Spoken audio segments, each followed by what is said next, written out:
Well, hello, this is John. Today, this afternoon, we decided to tackle the F-150 project that I had. Get some things tackled in on it, try to get ahead of the game, see where it's at.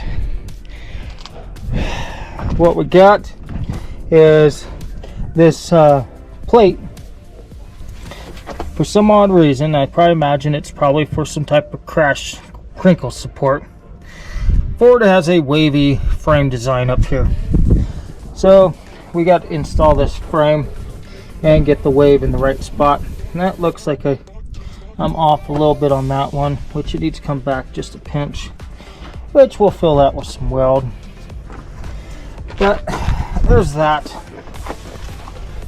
Yep, got that. You can see the engine up in there. This is about where the winch is going to sit.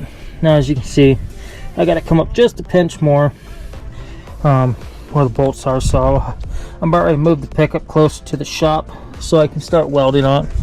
I got these right here. I'm going to take these loose. I got a bender. I'm going to bend those and bring them underneath the truck slightly so I can get those in the better spot.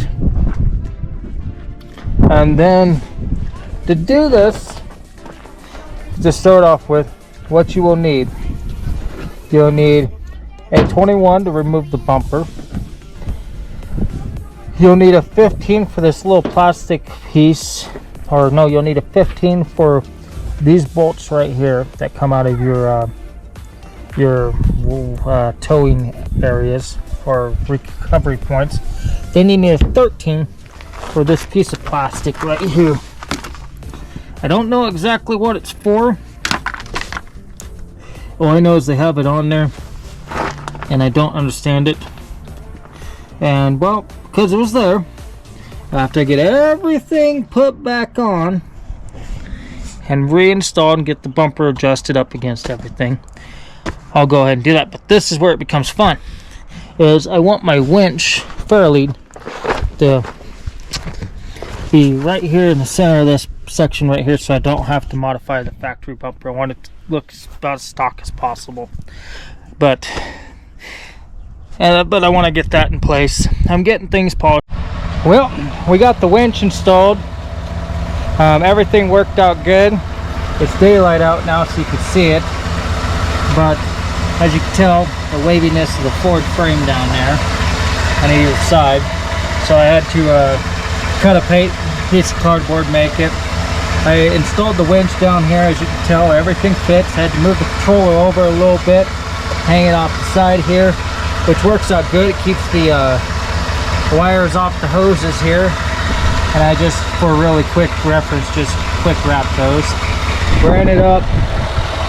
The winches now come with a power disconnect, which I just connected it right up here to the end of the fan shroud for electric fans.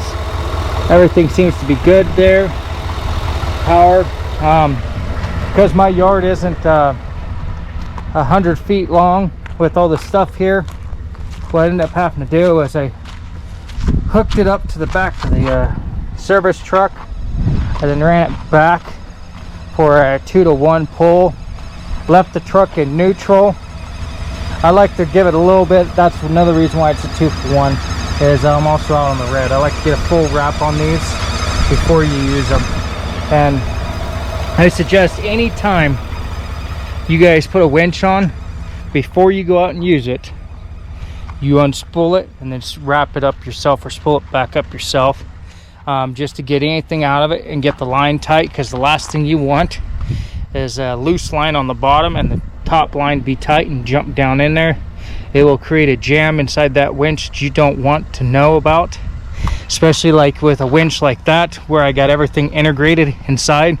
That was another reason why I opted to put the controller over to the other side, is it gives me some room to inspect my cable without having to climb up underneath the truck. So on that notion, we're going to get to doing some winching and see what we got.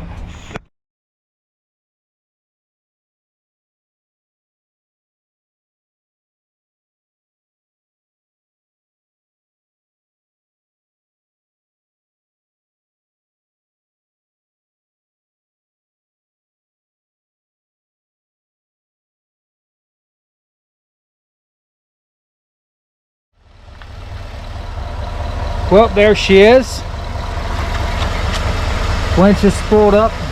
Now the last couple strands, I didn't get fancy with it. I never do because, well, I'm gonna use it. And then right here, as you can tell, power disconnect.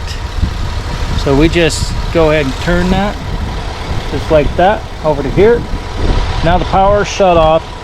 So if something was to happen to the controller, it can't sit there and free spool. And I know someone's asking, well, why did you install that up underneath the hood the way you did? For one, I didn't want it, I take this vehicle out of town a lot, and I didn't want it to hang out there because I didn't want it to get stolen. Second of all, with it up like that, the hood up, and a lot of times in a lot of situations, if the cable was to snap, it's going to go back and hit the hood instead of come through the windshield. Two, it gives me a chance to keep an eye on the alternator and whatnot as I'm running the winch. And that's just about it. Now with this winch, it came with steel cable, and I really don't know why I even spooled up the steel cable, because it is going to a cloth and it's going to go to a rope. The biggest problem I have with the cable is it creates a memory in the steel, and as you start to spool out, it binds, it hangs up, it free spools. There's a ton of different problems when you have them like that, especially with this one. My Dodge and whatnot over there, it's got cable tensioners or rollers on there that press the cable down to the brake. Makes it a pain in the butt to pull out, but it keeps the cable from unwinding. Now this one here, as you go to free spool it, it's going to unwind and create a ton of issues. So as I said, in the future it's going to go to, like I said, for this truck, I don't need the steel cable. With this is going to be more of an assist vehicle or a straight pull just to move the service truck if it gets stuck. So there's no reason to go ahead and have the steel cable on it. It's got the steel cable right now, but it will get a rope probably within the next week or two. But I just away because the weather is starting to change, and I've already had a couple of people call me to see if I was going to be doing helping out around the lakes and whatnot this year, and I just wanted to make sure I was all set up for that, because there's nothing more embarrassing than going out and doing a recovery or assisting somebody and then having to recover or assist yourself. It happens, but it happens a lot. Trust me, it happens a lot. But the customer gets upset about the time. It's just no good, and then they sit there and they leave bad comments, and we're in such a small community, every comment counts. So that's where we are with that. Well, I'm gonna go on that notion. Thank you for watching, and please subscribe.